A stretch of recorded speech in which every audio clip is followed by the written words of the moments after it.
Jalur pendakian lewat jalur Desa Besaki, Kecamatan Rendang, Kabupaten Karangasem akan ditutup sementara. Penutupan itu dilakukan serangkaian upacara Tawur Tabuh Gentuh dan Karya Ide Betara Turun Kabeh IBTK di Pura Agung Besaki.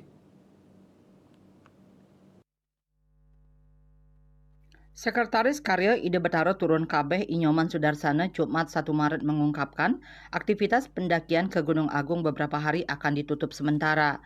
Penutupan dilakukan karena akan berlangsung upacara Tawur Tabuh Gentuh dan Karya Ide Betara Turun Kabeh di Pura Agung Besaki.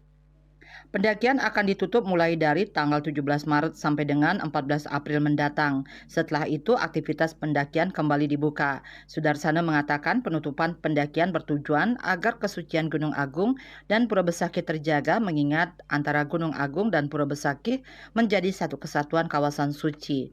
Maka dari itu, jalur pendakian khususnya yang ada di wilayah Desa Besaki ditutup.